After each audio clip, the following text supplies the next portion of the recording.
Güzel Галләмова. Төз йөрәк. 13-нче бүлек. Өй ишеген япкач, Гөлфинә күзләрен йомып какты. Аның булдырдың әтисе, әфәрин дигәнен Рафис шул мизгелдә үк аңлап алды. Балалар чыршу килеп, ишек алдында торган УАЗикка кирип утырдылар. Алдагы урыннардан ата белән ана да урын алдылар. Өйдә әтисе ымсындырган сүздән аеруча Алсинә сабырсызланды. «Әти, видеомагнитофон име? Ол Дисней карыйбыз икән», дип шатланды Алсинә.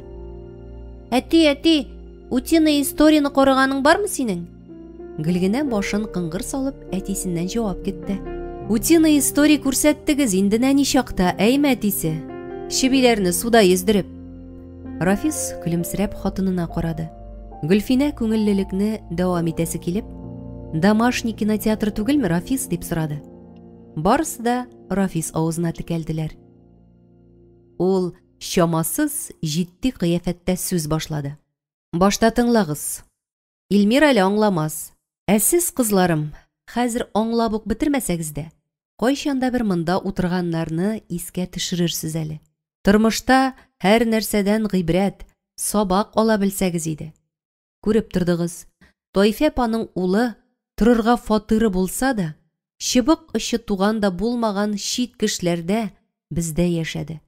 Безгә әйбәт булды. Ләкин дәү әниегезгә бик үк әйбәт булмагандыр.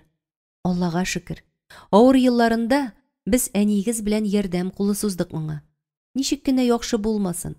Кеше йорты инде ул. Әти-әниләрне рәнҗетергә ярамый. Мин үлеп китсәм, әниегезне кыерсытсагыз карагыз аны. Теге дөньядан кайтып колагыгызны борырмын, диде Рафис, уены чыны белән арткы урындыкта тезелешеп утырган балаларына бармак булгап. Әтисе, балаларны шымландырып андый сүзләр сөйләмә. Бүген бу сүзләр урынлы. Менә барыбыз да бер кабинага сыйдык. Минем шушы өйгә сыймыйча, артык кашык булган чакларым булды. Рафисның күзләрен ачыттырып яшь илпәсе каплады. Ул яшьле күзләрен читкә алды. Ләкин балалар әтиләрен машина көзгесеннән күзәтәләр иде. Авырлыкларга бирешергә ярамый. Тормыш ул гел бер эздән генә бармый. Яхшы чагыда, начар чагыда була. Үз тормышыгыз бер эздән барган бәхетле чакларда да ярдәмгә мохтаҗларны күрми үтмәгез. Дөнья бүген аңа артын күрсәтсә, иртәгә сиңа күрсәтергә мөмкин. Үги ана җәбреннән, ятимлектән сыктап яшәгәндә, безгә укытучыбыз Гөлмәрьям апа ярдәм кулы сузды. Безне балалар йортына җибәрергә дигән сүзләр дә куерган иде бер чак. Аның начармы, яхшымы аталары бар, юк түгел.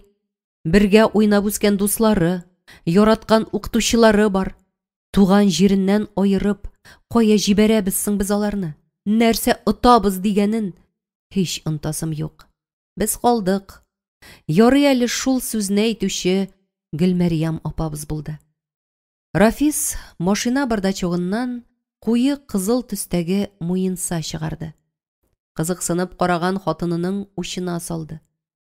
Кичке шәфәк нуры астында ут булып янды кызыл муенса.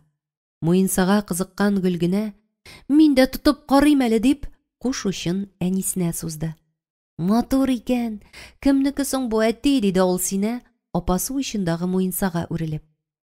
Һәр кешенең кадерле әйбере була. Озак сакланса, ул ядкәргә әйләнә. Бу минем әнием истәлеге. Чынлапмы, Рафис? Хәзер генә синең кулга каян кирде ул? Рафис хатынының сүзенә җавап бирергә ашыкмады. Муенсаны кызы кулыннан үз кулына алды. Мин әнине гел шул муенсасы белән күз алдына китерәм. Әни үлгәндә, мин Алсинә синең яшьтә идем. Рафис тирән итеп сулап куйды. Берәү дәшми торгач, «Домашний кинотеатр я видеомагнитофон алып кайтам» дип сүз биргән идем. Рафис хатынына карады. Кибеттән нинди генә юк, Гөлфинә.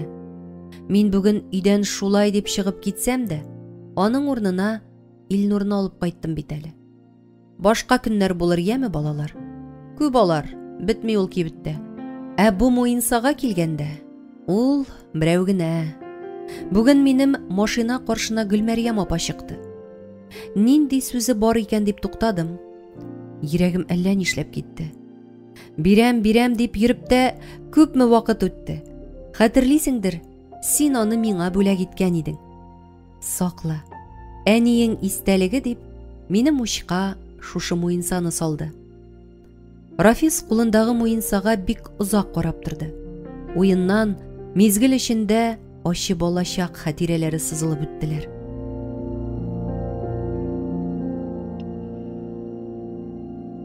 Госман бер шешә аракы алып кайтып, азазлап ичеп утырды. Сония эчәсе килүен сиздереп, иренә сырпаланды. Әле җитү чәчләре белән уйнады, әле иң башларыннан кычты. Госман Сониягә дә өлеш чыгарды. Ир белән хатынның сөйләр сүзләре бетмәде. Бераз капкалап алу белән хоккей уйнарга барырга исәпләгән Рафис, кайчан өстәл яныннан китәрләр икән булар дип, түземсезләнеп, ишек ярыгыннан аларны күзәтте. Әни белән бу кадәр сөйләшми иде бит бу әти дип, алгы якта кыбырсып әрле-бирле йөренде ул. Ләкин аракы шешәсе һәм рюмкалар торган өстәл янына чыгып, ни дә булса алып ашарга горурлыгы кымачаулады.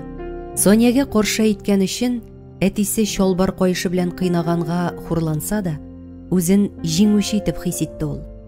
Мәрхүмә әнисенең муенсасын үги анасыннан барыбер салдыртты. Син тагарга тиеш түгел аны, әнинеке ул дип ярып салды ул чакта Рафис. Сония муенсаны салырга да уйламады. Сал дим, дип ярсыды Рафис. Мәсәнә, нигә бу миңа? Әтиегез муенсасыз да ярата мине диде дә, тантаналы кыяфәттә муенсаны тотып атты. Идән сайгаклары аралы иде. Зур аралыкка туры килеп, муенса идән астына шуып төшеп китте. Рафис елаудан туктый алмыйча, идән астында озак кына эзләсә дә муенсаны таба алмады. Идәндә дөп-дөп басып йөргән Сония, пычрак сүзләр әйтеп, тиргәде дә, дык итеп идән капкачын ябып куйды. Мин сине дингә кертәм әле дип кычкырды. Сониянең бу сүзләре Рафисны елаудан туктатты. Күңелендә нәфрәт туды. Ул өйлеп торган бәрәңге өстенә менеп утырды. Ачудан кулларына бәрәңге алып кысты. Аш дип ялынмады. Күпмедер вакыт утыргач, өйгә кемнеңдер кергәне ишетелде. Вәсилә апасының мәктәптән кайтканы аңлашылды. Идән капкачын Сония үзе ачты. Идән астыннан күтәрелгән ачулы инесен күреп, Вәсилә сораулы караш ташлады. «Әнә теге!» дип төртеп күрсәтте ул Сониягә. Әнинең муенсасын идән астына төшерде диде күзләреннән нәфрәт чаткылары чәчкән Рафис. Әмма идән астына япты димәде. Апасы белән озак эзләделәр муенсаны. Ул көнне Рафис куш учына муенсаны салып, апасы янәшәсенә йокларга ятты. Ул еш муенсаны иснәде. «Апа! Әни исе!» диде ул, сөенечтән мөлдерәмә яшьле күзләрен шелт-шелт йомып. Мәктәпкә киткәндә муенсаны яшереп куйды. Кайткач, кадерле хәзинә тапкандай, кабат кулына алып иснәде. Ә бер көнне ул мәктәптән кайтышка, Сония муенсаны кабат муенына элгән иде. Рафис әнисенең муенсасын исерек үги ананың муенында булуын теләмәде. Күргәч, бик гәрләнде дә өйдән чыгып китте. Башын аска иеп, әллә ничә кат урамнарына әйләнде. Өйгә кайтасы килмәде. Укытучы Гөләндәм Рафисны мәктәп формасыннан күреп, «Синең һаман өеңә кайтканың юкмыни әле?» дип орышты. Рафис бер кайчанда өйдә булган хәлләрне чит кешегә сөйләмәде. Ул көнне әрләп, аркасына суккалап, әтисе алып кайтты аны. Еламады Рафис. Ачу йөрәгенә укмашкан иде. Бусаганы атлап керү белән, Сония муенындагы кызыл муенса Рафисның йөрәгенә ут булып капты. Ул туп-туры Сония каршына килде. «Сал! Ул әнинеке!» дип кычкырды. Әтисе ярсыган улын кызгандымы? Муенсаның беренче хатыныныкы булуы исенә төштеме? «Зинһар сал!» диде кистереп. «Бүтәнне алып кайтып бирәмен». Сония кискен хәрәкәт белән муенсаны салып булгады. Рафис идәннән иелеп алган муенсаны башка үзеннән калдырмады. Пөхтәләп кулъяулыкка төргән кызыл муенса мәктәп сумкасында йөрде. Укытучыларның һөнәри бәйрәм алды көне иде. Хезмәт дәресендә ак салфетка кисәкләрен карандашның очланмаган башына кигезеп, клейгә мана-мана төсле картонга ябыштырдылар. Ак сирень чәчәге ясадылар. Рафис барысыннан да уздырып, зур итеп ясады. Рафис уйлавынча, аныкы аерылып торырга тиеш иде. Чөнки эшләгән эшләрен укытучыларына бүләк итеп бирергә сөйләште алар. Укыткан укытучысы әнисенә охшаганлыктан, аның өчен бик кадерле иде. Тавышы да әнисенеке кебек йомшак. Партасы яныннан үткәндә дә ул аны аркасыннан кагып яратып китә. Рафиска бик рәхәт була андый чакларда. Малай тагын да матуррак яза, тырышып укый. Ул көнне аңа укытучысы дәрестән соң калырга әйтте. Алар озаклап аның партасында утырдылар. Гөлмәрьям апасы гел сорашты. Сөйлисе килсә дә, сер бирәсе, мискин булып күренәсе килмәде Рафисның. Сорашуы күңеленә бик хуш килде. Димәк, укытучы апасы аны ярата. Ул акрын гына сумкасыннан кулъяулыкка төрелгән муенсаны чыгарды. Апа, киеп күрсәт әле шушыны, диде ул. Ләкин укытучы апасы муенына эләргә ашыкмады. Шикле караш ташлады. Әнинеке ул, киеп кенә күрсәт инде, апа, диде ул, ялварулы күзләрен текәп. Күзләре яшьләнгән Гөлмәрьям муенсаны киеп, яшь аралаш елмайды. Рафисның нәни йөрәген шатлык биләде. Ул укытучысын кочаклаганын сизми дә калды. Сездән әни исе килә, диде ул, һәм яшьле күзләрен яшерергә тырышып, сумкасын эләктерде дә ишеккә таба ыргылды. Гөлмәрьям, муенса, дияргә генә өлгерде. Нигә куанганын да аңламаган Рафис. Туктап, ул сезгә була, ул сезгә генә килешә, диде дә атылып ишектән чыгып чапты. Рафис мизгел эчендә үткәннәрдән урап кайтты. Күзе ялтырады. Күз карашыннан да аңлый белгән хатыны иренең ни уйлаганын да сизә иде. Рафис, минем әнине әби бабай алыштырды. Әти дә зур игътибар бирде. Мин ятимлекне сизмәдем диярлек. Сагына идем әнине шул гына. Кайтып килербез әле, яме? Күп гомерләре дә калмагандыр. Күңел ризалыкларын алырга кирәк. Алар бит безне көтәләр. Без дә кайтабызмы? Сезне тагын да сагынып көтәләр инде алар. Барыбыз бергәләп кайтып килербез. Әти, видик кайчан аласың? Иртәгә, яме улым. Кинәт өй ишеге ачылып китте. Балалар, сез кая югалдыгыз? Баскыч төбенә Тайфа чыгып басты. Сез анда утырасызмыни, диде моңсуланып киткән карчык. Балалар машинадан төшеп, дәвәниләрен кычтылар. 14-нче бүлек. Илнур сыер фермасына каравылга урнашты. Рафис ышандырган йортны барып карадылар.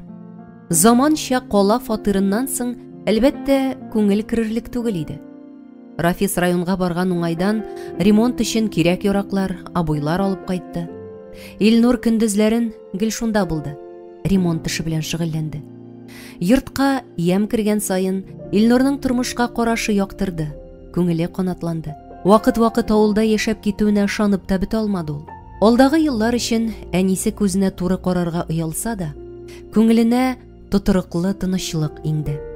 Надиядән шул кадәр гайрәте чиккәнен авылда тора башлагач тагын да аңлады. Үзеңне кирәксенмәгән кешегә якынайырга түгел, киресенчә, аннан ерагайырга кирәк икән дигән нәтиҗә ясады ул. Үрнәк гаиләнең нинди булганын Рафис белән Гөлфинәнең үзара мөнәсәбәтләреннән күреп төшенде. Хәтта ак көнләшү дигән нәрсә дә туды күңелендә. Йортка ремонт ясау аңа уйланырга, үткән гомеренә нәтиҗә ясарга мөмкинлек бирде. Надия тормышында минем булуым аңа берни түгел иде. Минем булмавым да аңа бернинди үзгәреш китермәгәндер. Бу миңа да шулай икән ләбаса. Мин үзгәртергә курыктым жүләр дип, үкенү хисләре кичерде ул. Уйга бирелсә дә кулы тик тормады. Ял итүе дә тәмәке тартырга тукталу гына булды. ремонт эше җиңелә бара, өй матурая, яңара, уйгына гел искелектә адаша. Бер дә яңармый. Әни, үзем дә аңламыйм. Оят миңа, оят билләһи. Сине үзем тәрбияләргә тиешмен. Рафис дөрес әйтә. Яңа җирдә яңа тормыш башларга кирәк.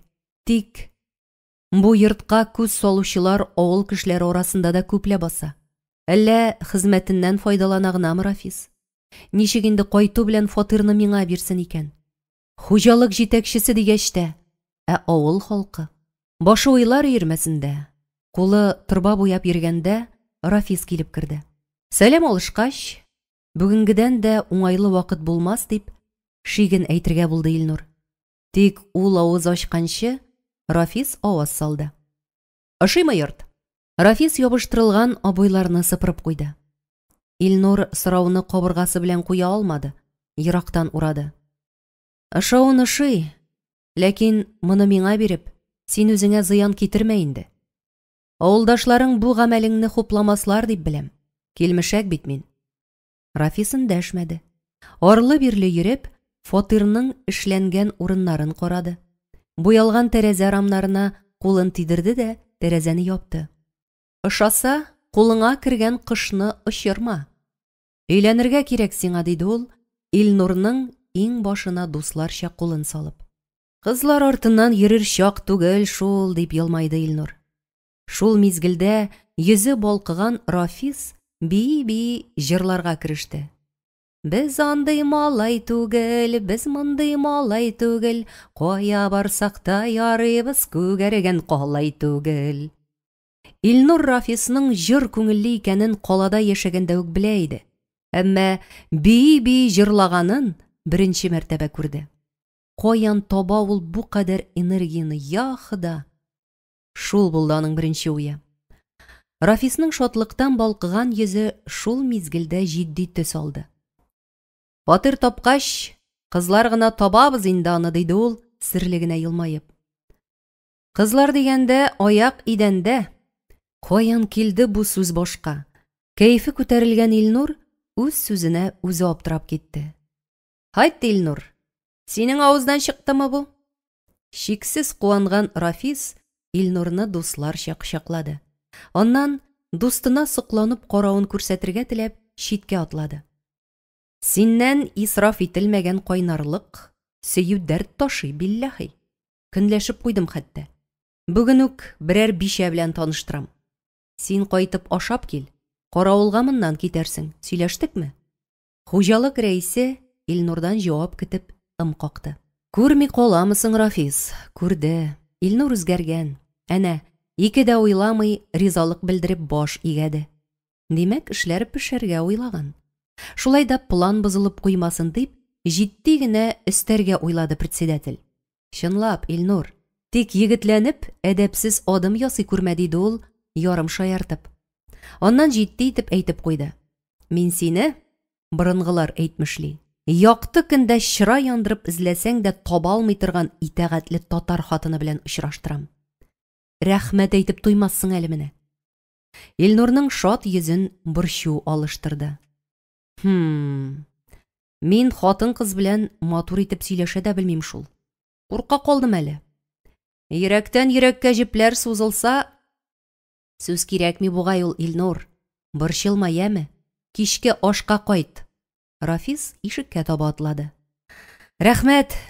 Свиданидан соң каравылга Алла бирса. Илнурның шаяртасы килеп әйтелгән сүзендә моңарчы ишетелмәгән көч-гайрәт сизелде. Рафис чыгып киткәч, Илнур бер ара нәрсәгә тотынырга, кая басарга белмичә торды. Аның күңелен егетләрчә дәрт, ашкыну биләде. Үзе дә аңламастан ишек төбендәге җәймәне рәтләп килде. Аннан бусаганы яңа атлап кергән кешедәй фатирга соклану, катыш сөенү белән озак кына карап торды. Кайтып ашап килим дип кайткан Илнур фатирга тиз генә бара алмады. Әнисе Рафисның эше күп, җитешә алмый дип ватылган су кранын алыштырга кушты. Ашыккан сайын эше килеп чыкмады. Шуның белән хайран гына вакыт үтте. Әлбәттә, әнисенә очрашасы кешем бар дип әйтә алмады ул. Тирләп пешеп барып кергәндә, Рафис җыйнак кына гәүдәле, мөлаем хатын белән кухня өстәлендә кара-каршы сөйләшеп утыра иде. Илнурның йөрәге дерт итте. Моңарчы күргәне булмаса да, нигәдер таныш сыман тыелды ул аңа. Әллә күзләре әнинекенә охшаганга микән дигән уй да йөгерде башыннан. Исәнмесез, Илнур? Әйдүк, Илнур, таныш бул. Күршем, классташым Мәдинә. Алдынгы сыйыр саучы. Мәдинә белән йортны карадык. Бик матур эшләнгән, куллары алтын икән Илнурның дип, эшеңә югары бәя бирергә дә өлгерде инде. Чынлап та бик матур булган. Рәхмәт. Минем дә бәхетле көннәрем булыр икән, диде Мәдинә. Мәдинә карашыннан әсирләнгән Илнурның башы сүзнең мәгънәсенә төшенә алмый иза чикте. Матур булган. Мәдинәнең бәхетле көне. Әлеге сүзләр Мәдинәнең күзенә карау белән тагы да аңлаешсыз сүзләргә әйләнделәр. Хуҗалык рәисе һәр икесенә дә күз салды һәм тиз генә өстәл астыннан артсыз урындык чыгарып Мәдинә янәшәсенә куйды. Илнурга баш игәп, урын тәкъдим итте.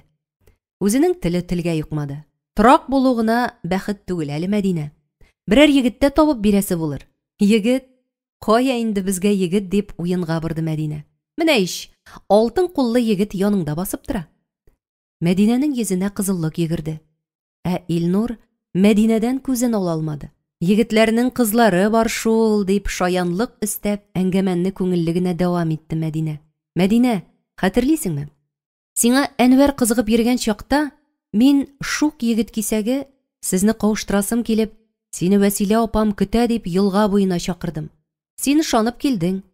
Ә яр буенда сине Әнвәр көтә иде. Хәтерлисеңме? Ул сөйләгәндә, Мәдинәнең йөзе тагы да балкыды.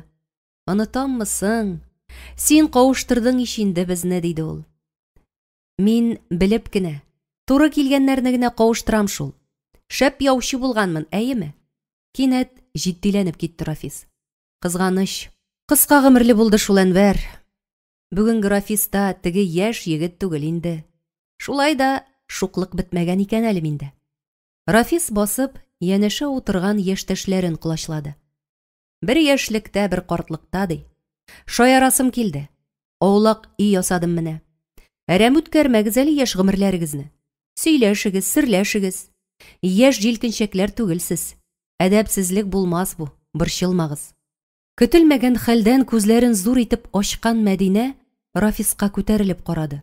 Рафис, бу аулак йортта ир заты белән утырсам, гайбәткә батам бит. Нинди хикмәт кылып йөрисең син? Бу йорттан бүген үк парлашып чыгуыгызны теләр идем. Гайбәт булып калмый ул аннан, чынбарлык була. Ике ялгызның парлашуын китапта хуплый. Тормышның әчесен, төчесен татыган кешеләр ялгышмас дип беләм. Бүген эшкә соңрак барырга рөхсәт итәм, Илнур. Алайда озаклама. Иртәгә иртән миңа рапорт бирерсең, дип серле генә елмайды ул. Рафис чыгып киткәч, ике җан уңайсызлану кичерде. Сүз башлый алмый газапландылар. Иң әүвәл Мәдинә телгә килде.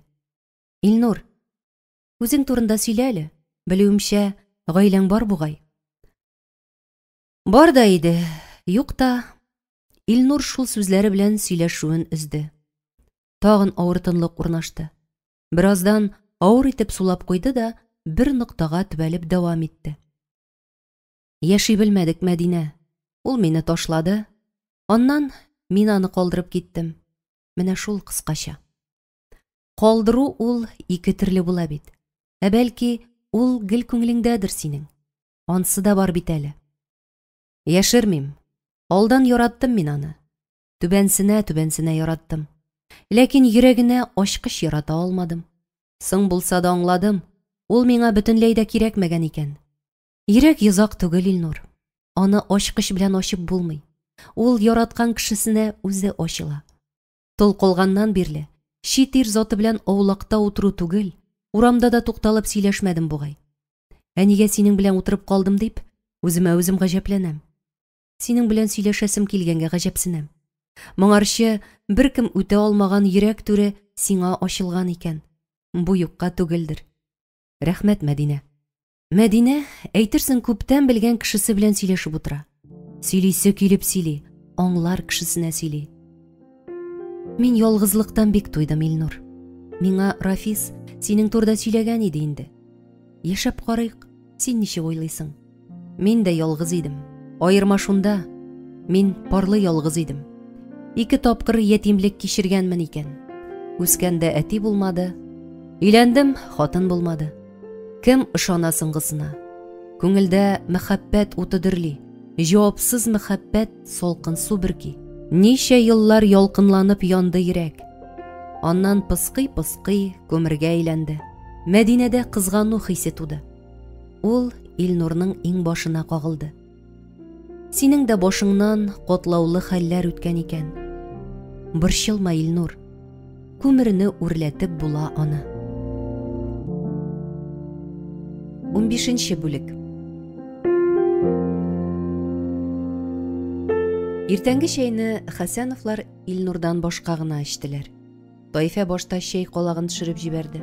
Аны елеп алган гына иде, чәе чайпылып китте. Апа тынычсыз дип уйларга өлгерделәр Хуҗа белән Хуҗабикә. Кичтән Рафис яшь киленең була дип шаяртырга өлгергән иде. Илнур әнисенә бу турыда әйткәндер дип уйладылар. Шуңа Таифаның ни уйлаганын беләсе килә иде Рафисның. Таиф апа, син Илнур белән күрше Мәдинәгә хәйр фатихаңны биргәнсеңдер инде. Сизелерлек итеп куллары калтырап киткән карчык бераз эндәшми торганнан соң: Фатиха бирерлек сүзләр калмады. Әйтсә дә, яшь егет түгел инде. Мин ни дим? Бәхетле булсыннар, никах укытсыннар. Надия белән никахсыз тордылар. Кыда-кыдагый искелек калдыгы дип каршы төштеләр дип куйды. Киленең Мәдинә яхшы хатын, Таиф апа, борчылма, яме. Мин кавышсыннар өчен зур тырышлык салдым. Мәдинә әдәп саклап йортта каласы да түгел иде. Утны кызуында сугасы иттем. Гарифулла агай өйдә бар да яхшы дисә дә, мин беләм инде. Җиңгәсе тарафыннан артык кашык санала иде Мәдинә. Урынсыз да түгел.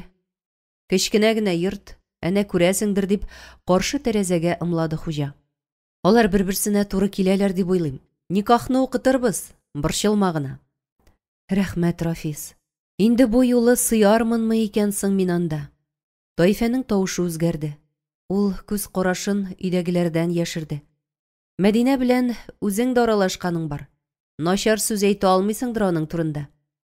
Бик итәгатьле хатын. Апа, ул Илнурның әнисе икәнеңне белми. Гомумән авылда бер кеше дә белми. Син ашыкма, яме. Сине бер дә җибәрәсе килми моннан. Улым, дәү әниеңне җибәрмибез, әйеме? Илмир күзләрен шилт-шилт йомып, әле дәү әнисенә, әле әтисенә карады. Кая барасың, дәү әни? Мин дә синең белән барам, диде берни аңламаган Илмир. Юк, улым, бер кая да бармыйм, дип тынычландырды баланы Таифа. Дәү әни, мин терелдем бит, әйеме? Әйе, син көчле малай, улым. Авыруны җиңдең. Мин садикка барам алайса. Илмир табын яныннан китеп киемнәрен кузгатты. Яңа алган уенчыгын кулына тотты. Шәйләп алган Рафис: Үзем илтәм улымны садикка. Ашыгыр җирем юк бүген, диде. Гөлфинә әле яңа авырып терелгән улын кызганып: Бармаса да ярар. Аяк астында йыргысыз кар. Мин өйдә бит бүген. Барасың, шулай бит, улым. Әнисенең өйдәлеген белгәч, Илмирның күзләре ычкынланып янды. Әтисенә карап, борнын җыерды. Әни белән калам, анда йоклаталар. Син әйбәт малай бул. Йокламасаң да ятып тор. Тәртипкә буйсынырга кирәк, улым. Син булачак солдат бит безнең, әйеме? Илмир башын какты да, сөенеп, әтисенә күтәрелеп карады. Ләкин тагын борнын җыерды. Алар үзләре йокламый бит, безгә йокларга кушалар. Апалар әйткәч, шулай кирәк димәк. Әйдә тизрәк, улым. Егет кеше сынга калып йөрми. Әни, ял итәм ди. Мин дә садикка бармыйм, ял итәм, дип киреләнде бала. Таифа балаларның сөйләшкән сүзләрен ишетеп, бер сөенде, бер үткәненә көенде. Тирән уйларга бирелеп, тәрәзәгә карады. Урамда биек кар көртләрен күрде. Грипп белән ширләгән Илмирның балалар бакчасына барганда, аяк киеме кунычыннан кар керер, аягы юешләнер дә, тагын авырып китәр дип уйлап куйды. Шулай да фикерен белдермәде. Алгы яктан чыкмады, катышмады. Син ял көнне генә ял итәсең. Әниеңнең ялы 2 көн. Зур үскәч, күп укыгач, син дә 2 көн ял итәрсең, улым. Гөлфинә түзмәде. Рафис, барасы килми бит баланың. Калсын, туйганчы яратырмын. Әйме, улым, дип улын үбеп алды. Рафис хатынының сүзен колак очыннан гына үткәрде. Киттек, диде ул Илмирны ишек төбенә әйдәп. Кулына аяк киемнәрен тоттырды. Улыңны кайткач та яратырга өлгерерсең, әнисе. Иркәләп баланы бозып бетерәсең. Ул бүген садикка барырга тиеш. Син, улым, малай кеше. Барасы килми дип бармый калырга тиеш түгелсең. Гөлфинәнең күңелендә ризасызлык туды. Күреп тора, Илмирның өйдә каласы килә. Рафис, бу кадәр кыры булма. 5 кенә яши әле аңа. Ха, иптәш педагог апа, бөек тәрбияче Сухамлинский ни дигән? Беләм инде, беләм. Нәк 6 елга сынга калгансыз дигән. Кайчан тәрбияли башлыйм дип, 6 яшьлек улын җитәкләп алып килгән атага. Гөлфинә махсус атага диде. Менә шул. Тиеш дигән ныклык булырга тиеш ул ир балада. Илмирга бу сүз ошады. Ул әнисенә карап, «Мин садикка барам», диде, һәм бер аягы белән идәнгә каты гына басып куйды. Ай, улым. Рафис Илмирның аркасыннан сөеп какты. Чын малай кеше шундый була, улым. Гөлфинә оялчан кыз сыман ишек яңагына башын куйды да, улының әтисенә сырпаланып торуын, әтисенең сүзен тыңлавын зур сөенеч белән күзәтте. Һәм ничек рәхәт, өйдә ешрак булса иде бу Рафис. Нинди куаныч бала белән атаның аралашуын күрү дигән уй бөтерелде аның башында. Әмма бала аяк киемен озак кына кия алмады. Гөлфинә улының ботинка шнурларын бәйләшер өчен аска иелде. Рафис аны иңеннән тотып туктатты. Ул үзе кия, үзе диде. Малай мышный аяк киеме кию белән мәшгуль булды. Әтисе булышмаганга мескенләнеп күзләре яшьләнде. Моннан соң Рафис, көндә син илтерсең Илмирны бакчага. Чын малай үстерерсең шулай. Мин бит жәллим. Була, улым. Тагын берсен ки әйдә дип үсендерде әтисе, улының йомшарган борынын еш тартканын сизеп. Мин булай торсам, ярты дәрес бетә мәктәптә, Рафис. Илмир икенче аяк киемен тизрәк киде. Менә булдырдың, улым. Иртәгә йыламый гына киярсең, яме? Солдат малай буласың булай булгач. Кич белән мин сиңа солдат фуражкамны кидерермен, яме? Бала ычкынланып янган күзләрен әтисенә тутырып карады. Күзләрен кысып бетереп елмайды. Ата улының иң башына яратып кулын салды. Илмир ышанычлы, ныклы адымнар белән ишекне зур итеп ачып, бусагадан атлады. Гөлфинәнең күңеле тулы куаныч иде. Ул бала белән атаны озатып елмаеп калды. Эй, Ходаем, гомерлек ит бу бәхетләрне. Аның күзләрен шатлыклы яшь пәрдәсе каплады.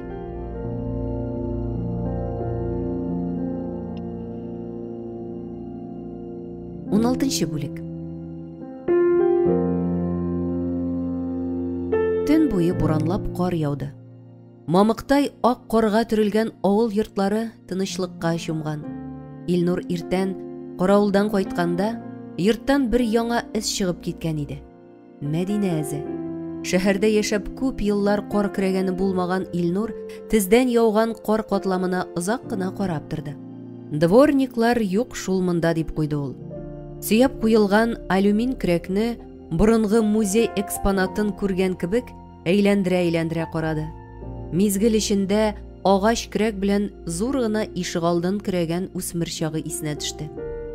Тыгыз, киртләп алырлык карны кисеп алып, бер төрле җиңеллек белән селтәнеп ыргытты да ыргытты ул. Эшләгән саен күңеле үсте. Мәдинә кайтышка сукмак салып куям дип, тизрәк керергә тырышты. Илнур! Дип сузды ягымлы тавышлы яшь хатын сукмакка керү белән. Син әллә ни кадәр мәйдан кылачлагансың икән. Сукмак салынса да ярап торган булыр иде. Әллә трактор белән иттергәнсеңме дип торам. Әйдә, аннан соң бергәләп керәрбез. Син йокламаган көе бит. Керәтер, яме?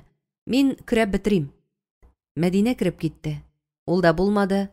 Кыймак суынганчы шәйлик әле дип баскыч төбенә чыгып басты. Кыймакның әшкелтем тәмле исе борынны ярып керде. Илнурның йөрәк кылы тартылды. Әнисе ташлап киткәннән бирле, мондый хуш исләрне ялгыш кына да иснәгәне булмады аның. Кыймак ашыйсым килә дисә дә, блинные баумында, кер дә чык шунда, дия иде Надия.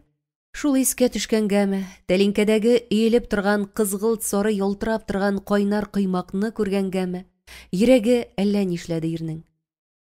Күзләрен яшь элпәсе каплады. Сизгер хатын ирнең күңел халәтен тиз аңлады. Утырып торган Илнурның артыннан килеп ике кулы белән күкрәген чәбәкләде. Илнур борылмыйча гына Мәдинәнең кулларын учларына кысты. Башын иеп кулларыннан үпте. Мәдинә Илнурга булган җылы хисләрен сиздереп, аны кыймак белән сыйларга кереште. Суынмасын, ашыйк, диде ул, ясалган чәен ир алдына куеп. Илнур, Таифа әнине бүген үк алып кайтыйк. Әнине? Ә син каян беләсең аны? Мәдинә дәшмәде. Мәдинә, син барын да беләсеңме? Кем әйтте? Мин Таифа апаны күршеләремнең хөрмәт иткәнен беләм. Шуңа аны мин дә хөрмәт итәм. Шуннан башка берни белмим. Шул ук вакытта барын да беләм. Чөнки йөрәгем сизә. Ул синең әниең. Сезнең күз карашыгызда, хәрәкәтләрегездә зур охшашлык бар. Илнур кулындагы кыймагын өстәлгә куйды. Уңайсызлыктан күңелсезләнде. Шу, Мәдинә аңа Таифа әнине бүген үк алып кайтыйк диде түгелме соң? Илнур гаҗизләнеп Мәдинәгә тутырып карады. Мәдинә, рәхмәт сиңа. Әйе, әнине алып кайтыйк. Илмир да терелә буга инде. 5 яшенә кадәр үстереште, Гөлфинә дә эшләде. Хәзер үк алып кайтырбыз. Илнурның күзләре ычкынланып янды. Әлбәттә, Илнур, аңарчы минем бер планым бар иде. Әгәр ял итеп алам димәсәң инде. Көн ачыла. Син шәһәр кешесен урман әйләндереп кайтмакчы булам. Таифа әни янына төшкә таба барырбыз, диде Мәдинә, серле генә елмаеп. Аннан Илнурның сораулы карашын күреп, сүзләренә ачыклык кертте. 2 пар чаңгы бар. Илнур балаларча куанып куйса да, үзенең чаңгыда шуганын күз алый алмады. Йөри беләм микән соң мин, дип көлемсерәде ул. Белерсең, синдәй ирдә чаңгы шуа белмәсә ни була инде уланнан. Шәп булыр иде ул. Ир солган пар чаңгы эзенә басып, хатын бара. Күзләр киң офыкка юнәлгән. Анда ак бәскә төренгән әкияти урман шәйләнә. Атын көчле ир затына күзен төбәп. Илнур, шәпме чаңгы шуы, дияргә кирәк тапты. Ничек кенә әле? Ир сөенүдән киңәйгән йөрәген көчкә егәнләп, артка таба җавап юллады. Тирә-якта аклык, софлык, шиш-шиш килгән чаңгы тавышына кушылып, 2 җан җырлый. Урман чынлап та хушларны алырлык матур. Алар янәшә басып туктап калдылар. Бу матурлыкны авырлыкларда чорланган җаннар гына күрә беләдер шул, дип уйлады Илнур. Яңа пар табигать матурлыгы каршында көчсез калдылар. Мәдинәнең әллә ничек кенә йөрәк кылы тартылды. Күңеле йомшарды. Ул башын Илнурның иң башына кыңгыр салды. Ир булачак хатынын кычып алды. Мәдинә, мин сине бер күрү белән ышаттым. Яшигәле шушы дөньяның матурлыгын, рәхәтен күреп, соңрак булса да, бәхет безгә дә тиештер. Мәдинә шиксез куанган хәлдә Илнурга өмет тулы күзләрен төбәде. Якты өметләр белән язмышымны сиңа ышанып тапшырам. Бәхеткә ымтылыйк. Авылга кайтыр юл түбәнгә таба. Илнур белән Мәдинәнең иңнәрендә әйтерсең пар канат. Алдан Мәдинә җилдерә. Илнур авылга кергәнче кабат артка борылып карады. Алар артыннан шып-шыма булып пар чаңгы эзләре сузылып калган иде. Әкияти урман саубуллашып калгандай еракта калды. Күңеленә куаныч кирип уялаган иде. Шуңадырмы йөрәге еш-еш типте Илнурның. Ул туктап, саран гына җылылык сирпегән кояшка күтәрелеп карады. Күзләре чагылды. Ирексездән күз карашы кабат чаңгы эзенә төште. Онытылып китеп, парлап үткән шул эзгә карап торды ул. Тормышта да парлап үткән эзләр бер юлдан барып, әнә шулай ак булсын иде, дип уйлады. Тигез салынган шыма юлдан авылга таба төшү шул кадәр җиңел иде. Әйтерсең, пар эзләр үзләре аңа каршы чаба. Үзеннән шактый алда барган яшь хатын аңа кул булгый. Илнур, алга! Артка калма! Илнур тиз-тиз Мәдинә артыннан элдерде. Кайту белән әниләрен алырга килделәр.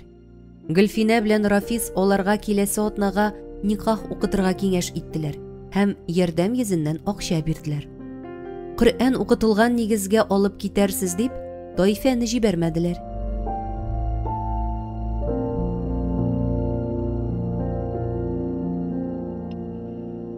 Унҗиденче бүлек. Моңарчы ирле хатынлы Хәсәновларның бу кадәр үк сүзгә килгәннәре юк иде бугай. Гөлфинә ире белән юктан гына әрләшеп китте. Юктан гына диюе дөрес тә түгелдер бәлки. Рафис улын мөстәкыйльлеккә өйрәтәм дип артык интектерә кебек тоела аңа. Бүген дә Илмирның әтисе кушканны йыламсырап эшләвен күреп түзмәде. Иренә тавышын күтәрә төште. Рафис, артыгын кыланасың түгелме? Кечкенә бит әле ул. Илмирны кулыннан тотып өйгә сирәде. Илмир үзе йылый, ә үзенең әтисе янында да каласы килә иде. Син булай иркәләп бозасың баланы. Китсәне, Рафис, бу кадәр инде. Син Гөлфинә, гел шут-шут итеп үбеп, ир баланы кыз бала итеп тәрбиялисең. Мин кызлар тәрбиясенә катышмыйм. Ә ир бала минем тирәдә булырга тиеш. Нык характерлы булсын, ничек кенә булмасын, кызлар белән бер тәрбиядә булырга тиеш түгел ул. Һаман үбәсең, кочаклыйсың. Һай, ничек яратмыйм. Малай дигәч тә сабый иш әле ул. Бармакларыңны берәмләп тешләп кара әле. Кайсы ныграк, кайсы кимрәк авырта? Тигез авырта шул. Юк, син мине дөрес аңламыйсың. Ир балага башка төрлерәк тәрбия кирәк, Гөлфинә. Әллә нигә бер күреп, ныклыкка өйрәтәм дип артыгын кыланмыйлар аны. Көндә тәрбиялә. Нәрсә колхозга ябыштың? Эш ул, Рафис.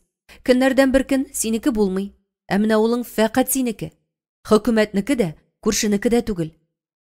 Таифә, Рафис белән Гөлфинә ишек алдында сүзгә килеп, ул шунда туры килсә өйгә ашыга, өйдә сүзләнешсәләр урамга чыга иде.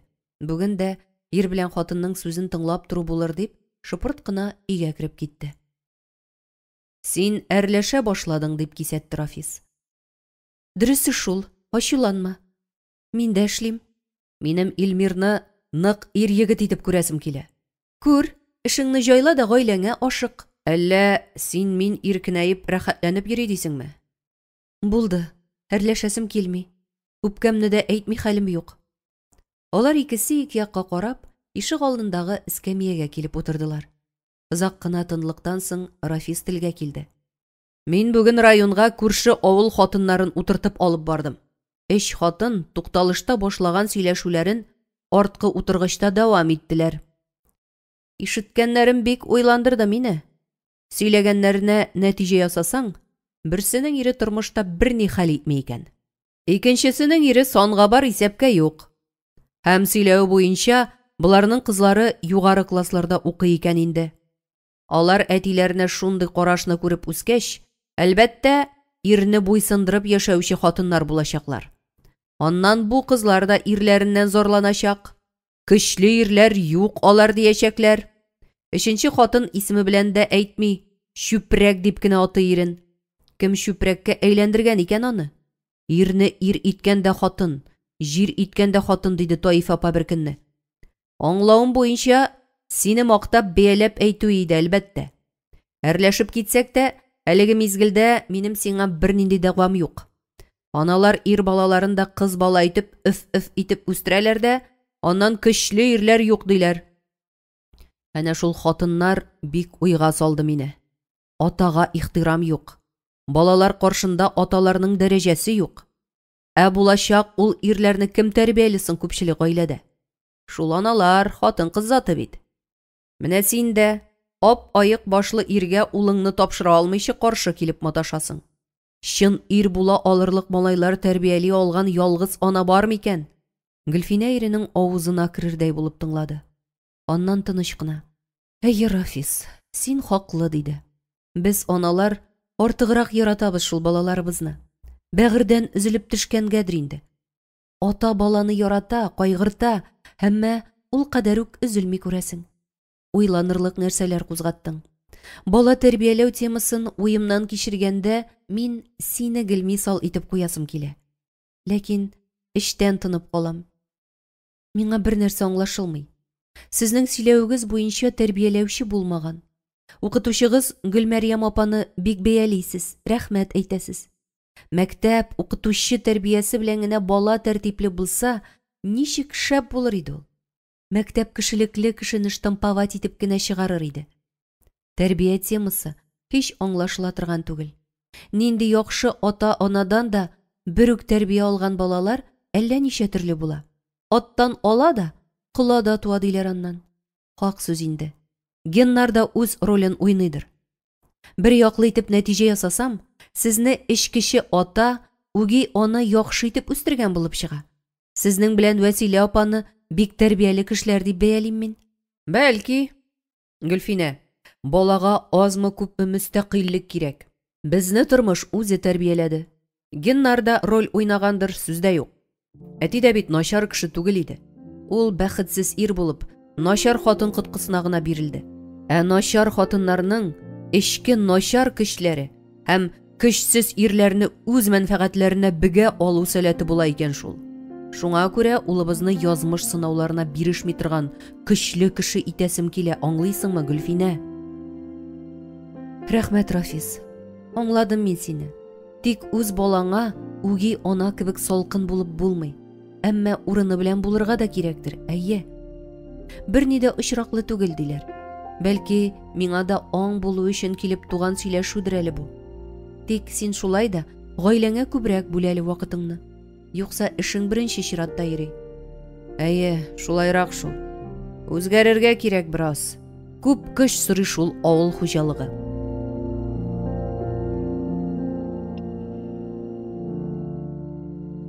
18-нче бүлек.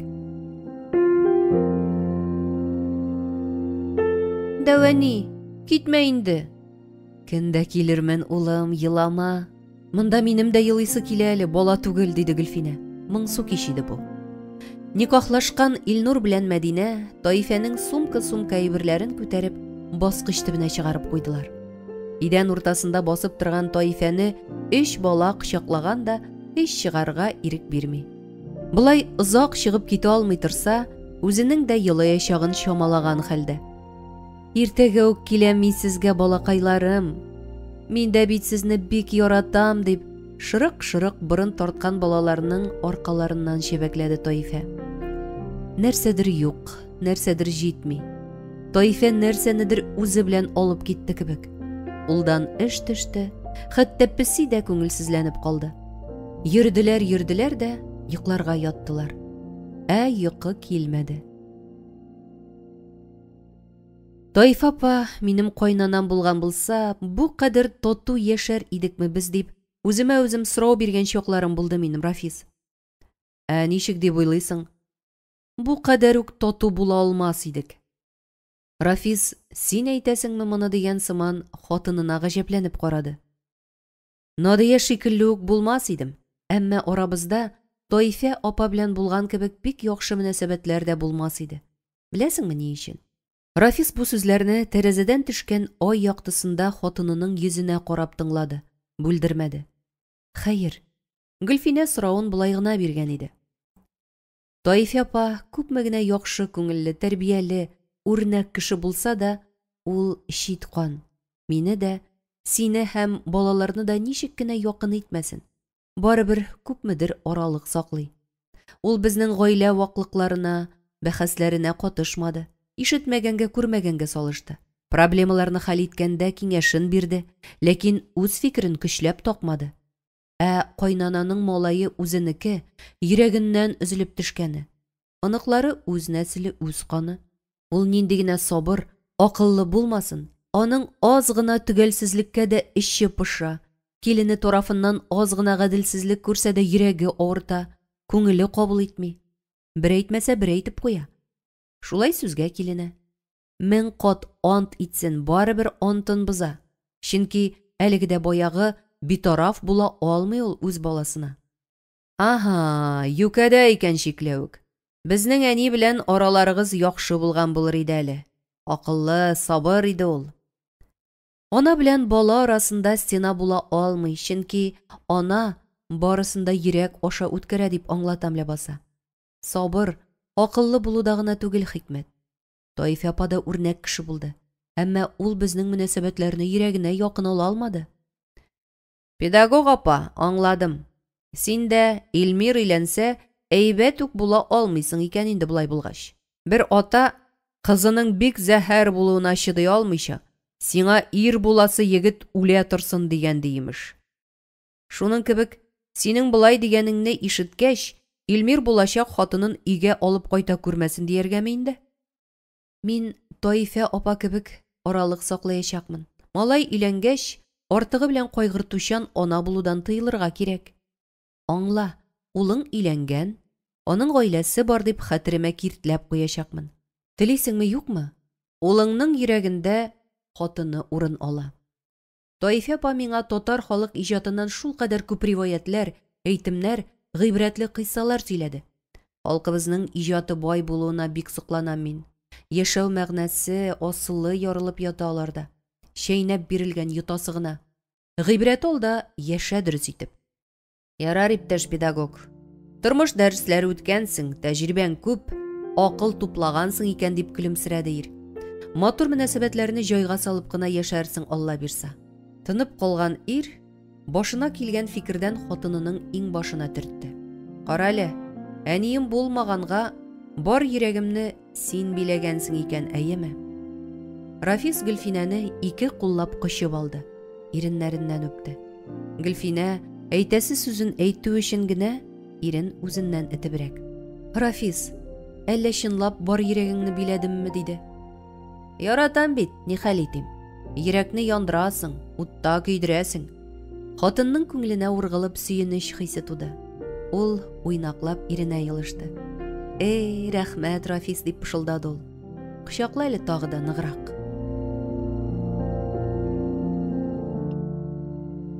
19-нчы бүлек. 38-ен тутырган Мәдинә юаная барды. Сыйыр саучылар сорашырга җаен туры китерә алмадылар. Айруча Разыя беләсе килеп сырпаланды. Мәдинә гаилә хәлләрен эшкә килеп сөйли торган хатын түгел иде. Шулай да Фирдинә җаен тапты. Таифа апаны камыр ризыгына бик оста дип сөйләгәннәрен ишеткәнем бар. Кайнанаң пешерәме, Мәдинә? Әйе, көндә таба ашы пешерә ул. Әйтәм, аны тазарасың. Камыр ризыгы тазарта шулай. Үзенең күзләре уйнады. Әле Разыяга, әле Мәдинәгә күзләрен йөртте. Мәдинәнең йөзенә җиңелчә кызыллык йөгерде. Сәкинә Мәдинәнең уңайсызлануын күреп, җиңеллек ясыйсы итте. Син оялма, Мәдинә. Башкача тазарсаң да сүз юк. Фирдинә шеметмәсә, яши алмый инде ул. Яшең бара, бер бала булса да алып кайтыгыз. Ирең үзеңнеке бит. Рәхмәт, диде Мәдинә уялып кына. Фирдинә Разыяга мәгънәле караш ташлады. Иртәгә колхоз акча бирә икән, кызлар, диде Сәкинә, чал чәчләрен яулык астына кертә төшеп. Әйтәм, аны сул кулымның уч төбе кычытты, шуңа булган икән, диде Разыя сөенеп. Рафис акчаны да таба, исән сау эшли генә күрсен. Тапсын, эше шул. Фирдинәнең каты итеп әйтелгән сүзе ферма буйлап яңгырады. Сиңа сүз табып булмас инде. Я, әйдәгез. 5 минутка тәмам, эшкә керешик. Сәкинә сыйыр тагарагы кырыннан торып китте, аңа Мәдинә иярде.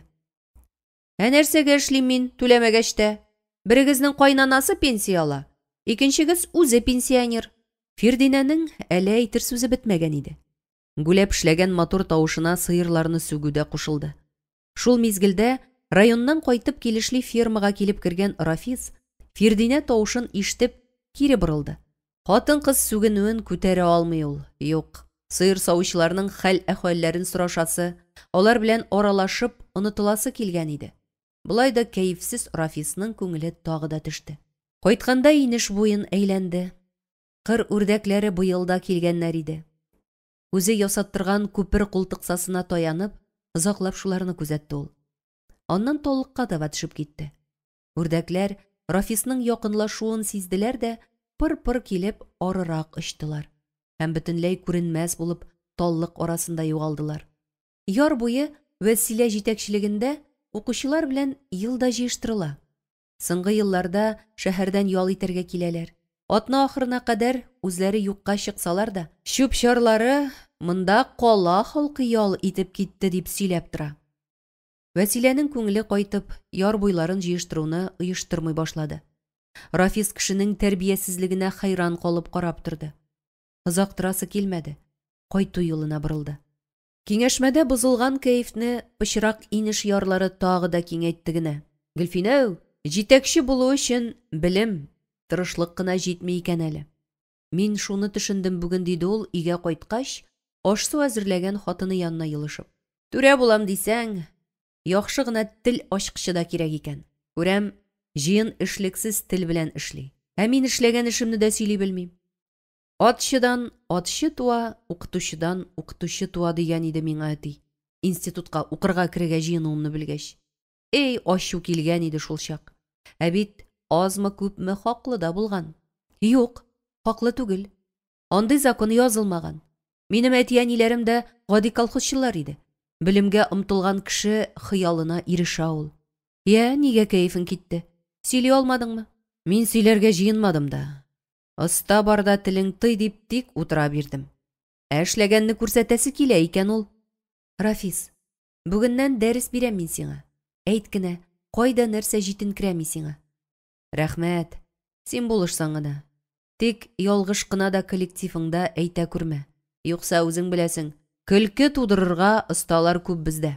Әйтә күрмә. Бу сүз кызык тыелды Гөлфинәгә. Иренә көлемсерәп карады. Тик бик тиз җитдиләнде. Сөйләвен сөйләмәм. Әмма аңлы кешеләр хәтта президентларыбызның президент булып үсүендә дә хатыннарының өлеше булуын бик яхшы аңлый дип беләм. Шулай булгач, син борчылма, яме? Гөлфинә яңа пешкән ашын газ плитәсеннән өстәлгә алып куйды. Кичке аш табыны әзерләде. Рафис, син Госман әтинең сүзен әйтеп күрсәттең әле генә. Бу самооценканы, ягъни үз-үзеңә бәянне төшерү. Үзе атчы булгач, улы да атчы булырга тиеш имеш. Логикасы шундый түбән булган аның. Ата-ана ярдәменнән башка үзе юл ярып барган улы күңелен дә алгысыта белмәгән икән. Ярыйла язмыш синең юлыңа яхшы, оптимист кешеләр чыгарып куйган. Бүген мин сиңа шул турда сөйләрмен. Гөлфинә елмаеп иренә күз кысты. Бу сине күтәрүдә беренче дәрес булыр. Рафисның кәефе күтәрелде. Ул уенга барды. Мин парта артында утырган шикелле, өстәл артында гына утырып торыйммы соң? Хәйләкәр. Син утырып кына торсаң, мин сөйләп кенә торсам, кем эшләр икән өйдәге эшләрне? Кылагыңны торгыз да, иптәш Хәсәнов. Пычакларны үткенләп бир. Менә бу кәстрүл капкачының тоткасы какшый. Шуны беркетеп бирерсең. Ә үзең мин сөйләгәннәрне хәтереңә сеңдереп бар. Син бик усал укытучыга охшагансың, диде Рафис, шаяртуын дәвам итеп. Я, ашап алыйк, әтисе. Үз урыныңа утыр әле. Түргә утырмасаң, нәрсәдер башка төрле күренә. Балалар, ашарга чыгыгыз. Әллә ни сөйләшми генә ашадылар. Рафис күңеленнән шөкер итте. Атын мине зурлый. Түрдәге бу урында гел мине күрә икән дигән горурлык хисе күңел түреннән китмәде. Гөлфинә ашаганда үз-үзеңә бәя бирү турында уйланды. Ашап бетергәндә тынлыкны гөл генә бозды. Әрләшмәгәнсездер бит, әти, әни.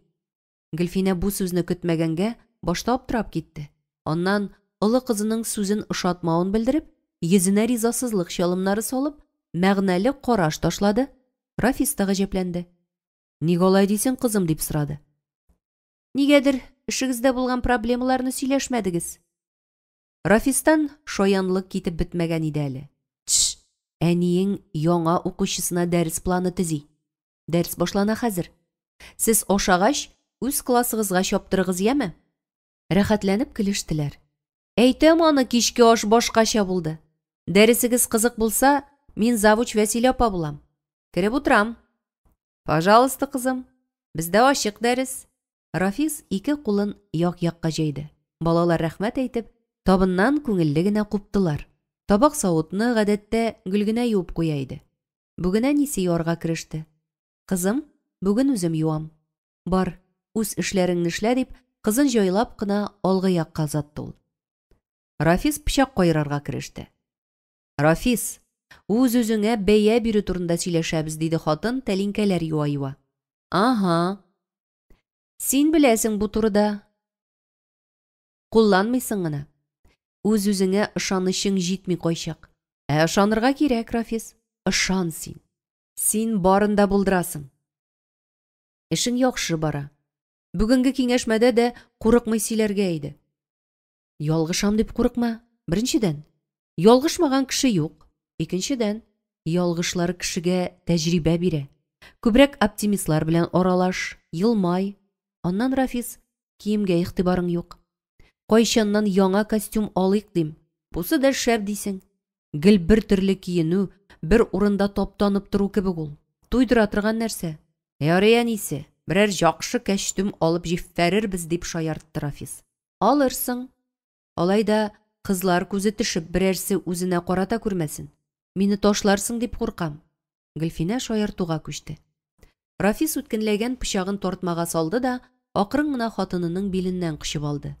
Үзе пышылдап кына: "Син минем бердән берем, Гөлфинә. Башкалар кирәкми." Кытыгы килгән Гөлфинә елмаерга мәҗбүр булды. Үзе ялт-йолт алгы якка карады. Башыннан балалар күрмәсен дигән уй яшен булып сызылып үтте. Иренең кулларын үзеннән алып, этеп диярлек урындыкка утыртты. Укучым, дәрес бетмәде. Тәртип бозма. 2 дәрес барамында. Хезмәт дәресеннән кастрюль капкачы төзәтәсең бар. Менә юып кырыттым. Ныгыт әле шуны. Бар икән бер эш бу дөньяда. Үз-үзеңә бәя бирү турында нәрсә аңладың соң әле? Иртәгә яңа костюм алам. Кигәч елмаям. Кызлар күз кысса, сине искә төшерәм дә аларга йодрык күрсәтәм. Гөлфинә рәхәтләнеп көлде. Оптимист булам. Яхшы укучымдасың син. Эй, агач тел. Яхшы ирем дигән. Гөлфинә тыйыла алмый көлде дә көлде. Яхшы, Рафис. Бик яхшы ирем син. Ул алгы якка күз салып, Рафисны кочаклап алды да тиз генә читкәрәк китте. Менә шулай, әнисе. Ату этеп-нитеп кенә йөртәсең. Эй, шушыны. Рафис торып хатынын кочакламакчы булды. Гөлфинә алгы якта балалар барын исенә төшереп, уенны дәвам итте. Иптәш Хәсәнов, утыр урыныңа, дәрес бара. Гөлфинә уенга маугып, көчле тавыш белән әйтеп ташлады. 3 балада атылып алар янына чыктылар. Ай-яй, кино яхшы иде. Аерылып кына булмады. Әллә кайчаннан колак салып утырам. Нинди комедия уйныйсыз сез, кыланчыклар? Беркем дә күз алдына китерми инде, сеңлем, име, булар шундый кыланчык булганны. Дәрес барганда ишекне шакып рөхсәт сорыйлар, диде Гөлфинә, көлмәскә тырышып. Гөлгенә ачык торган ишеккә шакыды. Ачык дәрескә кереп киләсеңме, кызым? Әйдә утыр, диде Рафис, үз яныннан урын күрсәтеп. Кызык ахыры дәресегез. Ал син әйтмешли, утрический кызык. Балалар, утырыгыз әле 10 гына минут менә монда. Юк. Эш бетте монда. Гөлфинә табын өстенә ашъяулык каплады. Әйдәгез алгы якка. Дәреснең дәвамы бу кабинетта булыр, дип елмайды ул. Барысы да алгы якка чыгып, диван креслоларга утырыштылар. Усал укытучыларны яратмыйм, әйтеп куям, диде Гөлгенә. Усал укытучы да буламыни? Булмас инде, әни. Таләпчән укытучыны усал диюеңдер инде, кызым. Гөлгенә дәшмәде. Кешедә үз бәяләнү булырга тиеш. Шәхес булып үсү өчен бу бик мөһим. Кеше камиллеккә омтылып, үзенең җитешсезлекләрен бетерергә, үз-үзен үстерергә тиеш. Үз-үзегезне яклый белегез. Ышаныч белән яшәргә кирәк. Тыңлагыз. Үз-үзеңне бәяләү 3 дәрәҗәдә билгеләнә. Түбән, нормаль, югары. Анализ ясап карасаң, безнең гаиләдә үз-үзеңә бәя бирү дөрес куелган. Дәрес дип кыланчыклансак та, бу мөһим сөйләшү. Әтиегез киңәшмәдән үз-үзенә түбән бәя биреп кайткач туды бу идея. Дөрес, әтиегез авыр гаиләдә үскән. Шуңа да бу хиснең анда түбән булуы да бик мөмкин. Үзегезне хөрмәт итегез. Кеше арасында үзегезне үзегез куя белмәсәгез, сезне башкалар да хөрмәт итмәячәк. Без аралашкан кешеләр арасыннан үз-үзләрен түбән, нормаль яки югары дәрәҗәдә бәяләүче кешеләргә мисал китерә аласызмы? Берсе дә эндәшмәде. Без кешеләрне гаиләдә генә, гыйбрәт өчен генә бәяләп сөйләшәбез. Өйдәгене тышка алып чыгарга ярамый, балалар. Исегездән чыгармагыз, яме? Мин сезгә тормыштагы бер мисалны, әлеге сүземне раслау өчен генә китерәм. Надия апагыз белән Илнур абыегыз мәсәлән. Кайсысының үз бәяләнүе нинди дәрәҗәдә? Шактый уйланып утырганнан соң Рафис: Чынлап та гөлгенә, бу үз-үзеңә бәя бирү дигән нәрсә кеше язмышында зур роль уйный икән бит. Илнурда бу бик түбән, ә Надияда киресенчә югары иде. Икесе дә кешене бәхетсез итә икән. Илнурны мискенгә төшерде, Надия артык масаючанлыгы, тәкәбберлеге белән үзеннән кешеләрне читләштерде. Димәк, түбән булуда, артык югары булуда начар икән. Минем бу турыда уйлаганым юк иде. Әтиегез аңлады. Ә сез аңладыгызмы, балалар? Эгоизм нәрсә ул, әни, дип сорау бирде Гөлгенә. Эгоизм үзеңне артык ярату, башкаларга илтифатсыз булу ул. Бу да начар сыйфат. Артык һавалы булудан, масаюдан сакланыгыз. Бу сыйфатларны динебездә кире кага. Чөнки иблискә хас сыйфатлар булар. Мин әби бабай тәрбиясендә үстем. Әби булай дип теләк тели иде. Балаларыма, оныкларыма дәрәҗә бирсәң, түбәнчелек тә бир. Түбәнчелексез дәрәҗә үкенешкә китерә. Матурлык бирсәң, оят та бир. Оятсыз матурлык хурлыкка алып бара. Тагы ни дип тели иде соң әле? Әйе. Байлык бирсәң, сөенеч тә бир. Сөенече булмаса, кадре булмас. Көч бирсәң, акыл да бир. Акылы булмаган көч хәсрәт кенә китерер. Сынау, авырлык бирсәң, сабырлык та бир. Юкса, сынауны үтеп булмас, диде әби җаным. Әбиләр гел акыллы сүз генә сөйлиме соң алар, әни? Өлкән кешеләр тормышны өйрәнгән, акыл туплаган булалар. Арада төрлесе бардыр, улым. Матур сүзләр әйткән, изге теләкләр теләгән, Коръән, дуга укыган әбиләрне ак әбиләр дип йөртәләр. Минем әби дә ак әби иде. Кара әби, Илмир шырык-шырык көлде. Сәлиянең әбисе негр кебек кара. Караны, бу сүзеңне соңгы тапкыр әйтүең булсын. Ярамый. Җәй көне үзең дә җин малае кебек булып каралып бетәсең бит. Сәлиянең әбисе Үзбәкстаннан күчеп кайтты. Ул якта кояш кыздыра. Бар кешеләр дә шундый кара тутлы булалар. Аңладыңмы? Аңладым, әни. Кыңгырауга басыгыз әле. Дәресне тәмамлыйсы килә. Авызда ачыла әнә, диде ул иснәп. Бүгенгә җитеп торыр. Киләсе дәрес лидерлык турында булыр. Аха! Алсинәнең күзләре очкынланды. Миңа лидерлык ошый. Иртәгә өйрәтәсеңме, әни? Диде ул ашыгып. Сине өйрәтәсе юк инде. Синең Нурәхмәт оныгы булуың маңгаеңа язылган. Киресенчә, азрак койрыгыңа басарга кирәк шикелле. Лидер булам. Алсинә урыныннан торып кәс-кәс басып йөреп китте. Әкрем баскан ерак китәр, ашыкма, яме?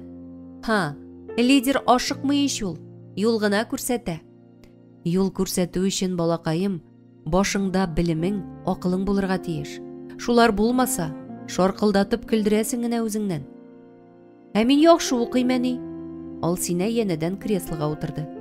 Тәртибеңдә булсын, артык шикрәймә, яме? Яхшы, Гөлфинә Хәмитовна. Барсы да утыра бирделәр. Дәрес тәмам, дидем. Ник берегез дә кузгалмый?